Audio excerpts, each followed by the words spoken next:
ladies and gentlemen, and welcome to Eye on Taxes. I'm your host, Galen Smith, and tonight we have a very special show.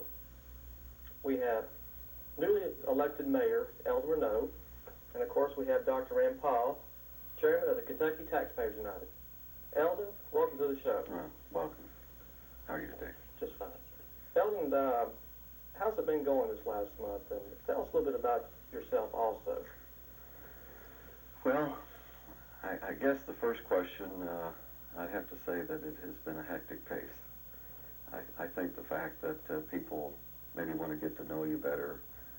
I've had numerous requests for speaking engagements, which is nearly every day of the week. There's probably 2 hours a day just spent in public speaking, either in the afternoon or the evening.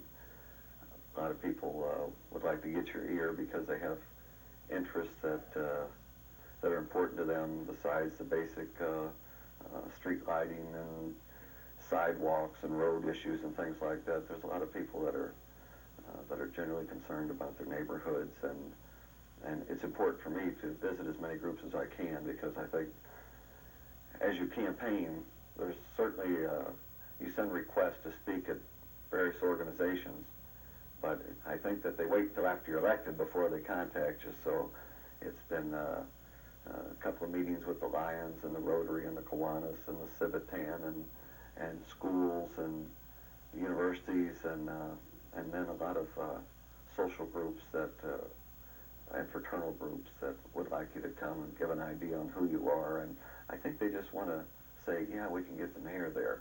And I think it's important for me also to get to know people better and to hear what their concerns are, because sometimes you become parochial in your issues, and you want to make sure you extend out to put the entire city as your focus. So a little background. My background is, of course, I had an associate degree in business a number of years ago, just because I hadn't made up my mind just which direction I was going. And then I went back and got a bachelor's degree in government, minor in history, and I did some student teaching also. So education was also a focus at one time, but I didn't complete the student teaching. I had moved and bought a farm in Illinois, and so that wasn't practical anymore, because I moved about 60 miles away from where I was teaching and had another job at the same time. And I was working on a master's degree in public administration when I just knew I had to run for mayor. So that consumed all my time since then and throughout the campaign. I think that I'm really happy that the citizens of Bowling Green gave me an opportunity and maybe took a close look at me when they were deciding the election. I think that people often say, well, the person wasn't born in Bowling Green, so we're not going to support him.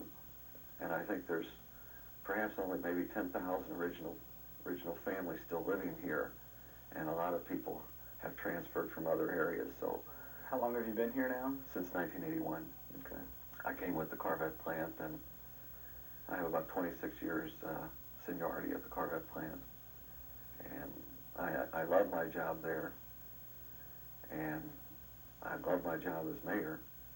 And the difficult time is finding time to do 2 full-time jobs. Juggling the 2 of them. So, excuse me, it's a financial necessity for me to work at General Motors every week.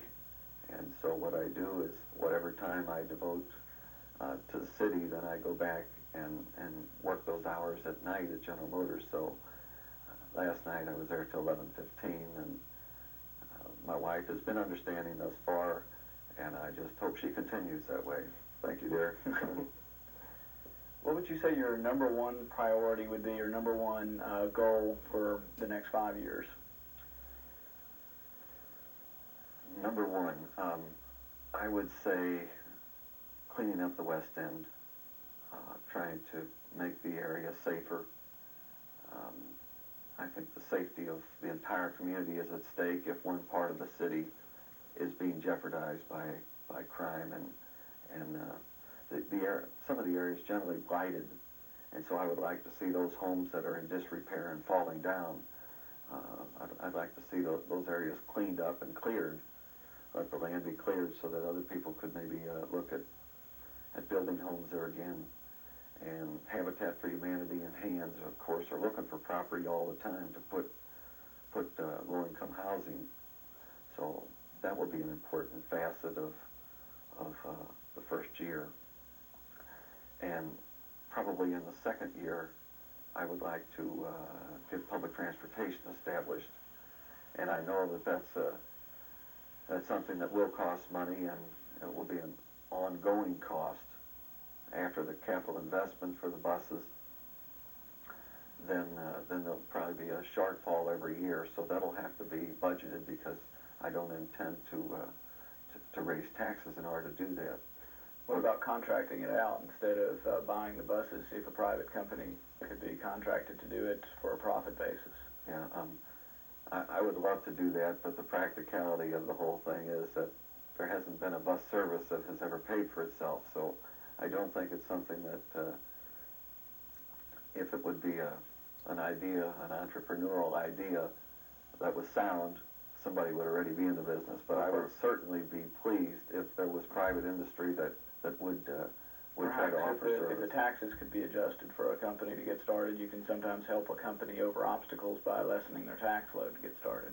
One idea I'd like to examine is looking at the West End, and those property owners that are, some of the properties are owned by people that own massive amounts of rental property, and it's difficult when they own 50 to 100 pieces of rental property to do some of the maintenance and make some of the improvements. Even though they might want to put siding on a house, they know that what that might do is increase their tax load. I mean, it will increase their tax load, and adding a garage or anything else, any of the amenities that people would like to have. So what I'd like to look at, particularly in the West End here, is that landlords would be offered the opportunity that if they invested, say, $10,000 in a property, that you could maybe deduct their taxes by $10,000. Now, the value of the home is still there, or the rental property is still there, but their tax load comes down.